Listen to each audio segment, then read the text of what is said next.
Mesopotamia शब्द प्राचीन शब्दों मेसो से बना है, जिसका अर्थ है बीच में या मध्य में, और पोटामस का अर्थ होता है नदी के बीच। इसका मतलब हुआ दो नदियों के बीच की भूमि। मेसोपोटामिया की सभ्यता टिग्रिस और यूफ्रेटिस नदियों के बीच स्थित थी।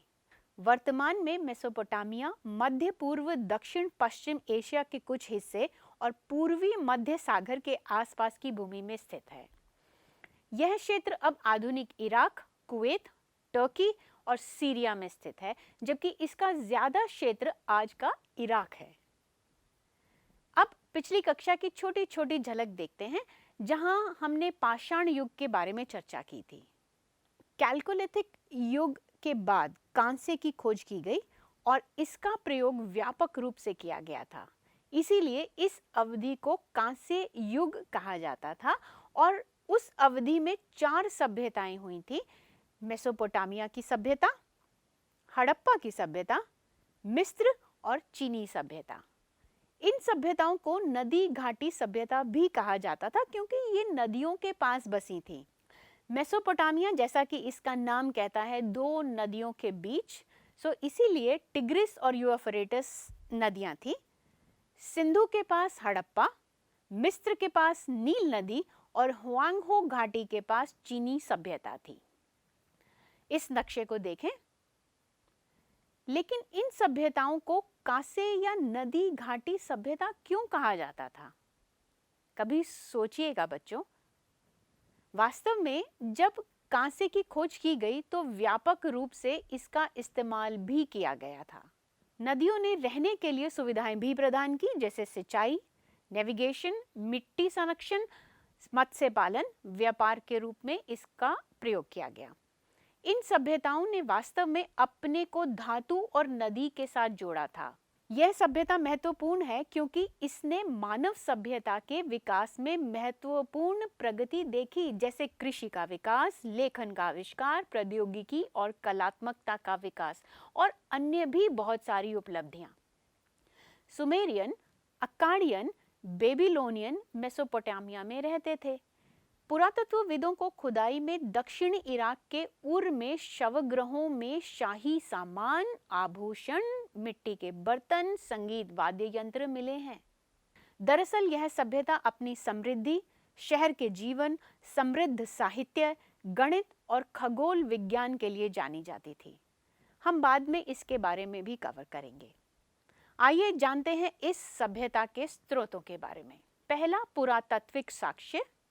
वास्तव में पुरातत्व 1840 के दशक में शुरू हुआ।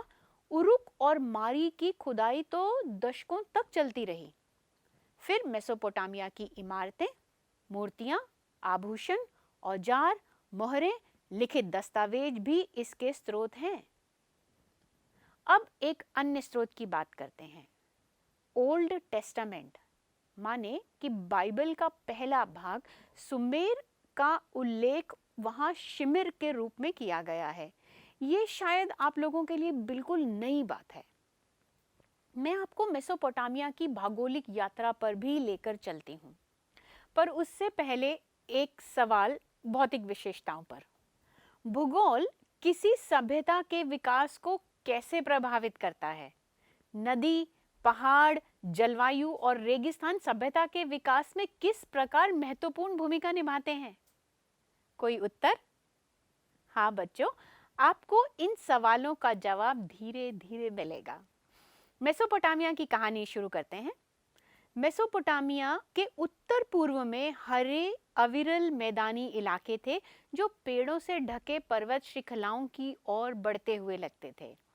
फसलों को उगाने के लिए पर्याप्त वर्षा भी होती थी। उत्तर में स्टेपीज यानी घास के मैदान थे। कहा जाता है कि वहां पशु चराने वाले लोगों को कृषि की तुलना में बेहतर आजीविका की सुविधाएं उपलब्ध थी। पूर्व में टिग्रिस की सहायक नदियां ईरान के पहाड़ों में संचार के मार्ग प्रदान करती थी। दक्षिण एक रेगिस्तान था और यह वह जगह थी जहां पहला शहर और लेखन उभरा। उत्तर पूर्वी मैदानों और पहाड़ की ढलानों में मांस, दूध और ऊन प्रचुर मात्रा में उपलब्ध थे। तो सरल भाषा में नॉर्थ माने उत्तर में स्टेपीज घास भूमि थी जहां पशुओं को चराया जाता था। उत्तर पूर्व में मैदानी क्षेत्र में पेड़ से ढके पहाड़ और नदियां थी। पूर्व में टिग्रिस की सहायक नदियां थीं। दक्षिण में बाढ़ का मैदान और सिंचाई की पूरी व्यवस्था की गई थी। चलिए एक गतिविधि करते हैं। गतिविधि का मतलब है एक एक्टिविटी हम सब मिलकर करेंगे। उस गतिविधि के अनुसार आप मेसोपोटामिया में एक गाइड के लिए एक स्क्रिप्ट लिखने का काम आपको दिया जाता है। एक दर्शनीय स्थल का संक्षिप्त विवरण आपको लिखना होगा। यहाँ आपको मानना है, ऐसा सोचना है कि आपको मेसोपोटामिया में एक गाइड के लिए एक स्क्रिप्ट लिखनी है। चलिए, आपको यह मुश्किल तो नहीं लग रहा? चलिए मैं इसका थोड़ा सा हिंट आपको दिए देती हूँ। इसमें आप इसके भूगोल के बारे में अपने ज्ञान का उपयोग करेंगे और इसके सारे पहलुओं के बारे में लिखेंगे। अब चलिए एक बात आप मुझे बताइए कि प्राचीन मेसोपोटामिया में सभ्यता का विकास कैसे हुआ, वहाँ शहर और साम्राज्य कैसे बने। बच्चों, जैसा कि आप समय रेखा से देखेंगे कि इस क्षेत्र के प्राचीन इतिहास में कई राजनीतिक शक्तियां आई। सुमेर, अकाडियन, बेबीलोनियन, एसीरियन और उसके बाद फारसियों तक यह साम्राज्य चलता ही चला गया। इसका दूसरा था उरुक। उरुक दुनिया के इतिहास में पहले प्रमुख शहरों में से एक था। यह 2900 ईसा पूर्व के आसपास अपने चरम पर पहुंच गया जब इसकी अनुमानित आबादी लगभग 80,000 थी। उरुक दक्षिणी मेसोपोटामिया में यूफ्रेटिस नदी के किनारे स्थित था। यह सुमेरियन सभ्यता का केंद्र था। उन्नत खेती और सिंचाई तकनीक के कारण यह इतना बड़ा विकास करने में सक्षम भी हुआ। भोजन की प्राचुर्यता ने शहर को समृद्ध भी बना दिया था। उरुक का सबसे प्रसिद्ध राजा गिलगमेश था। बाद में उन्हें एक पौराणिक नायक के रूप में बदल दिया गया। अगला अक्कड़। अक्काद शहर दुनिया के पहले साम्राज्य अक्काडियन साम्राज्य का केंद्र था। अक्काडियन भाषा ने सुमेरियन की जगह भी ले ली थी। इसके बाद थे एसीरियन। टिग्रिस नदी के पश्चिमी तट पर उत्तरी मेसोपोटामिया में स्थित इसको साम्राज्य के धार्मिक केंद्र के रूप में मान्यता दी गई थी। बेबीलोन साम्राज्य की राजधानी और एक महत्वपूर्ण केंद्र भी था। अपने चरम के दौरान बेबीलोन दुनिया का सबसे बड़ा शहर था तथा यहाँ खाद्य उत्पादन, व्यापार, विनिर्माण और सेवाओं जैसे विभिन्न आर्थिक गतिविधियां होती ही रहती थी। एक ही सभ्यता के लिए विभिन्न नामों का उपयोग किया जाता है, जैसे मेसोपोटामिया की सभ्यता, सुमेरियन सभ्यता, बेबीलोनियन सभ्यता, अक्काडियन सभ्यता, एसीरियन सभ्यता।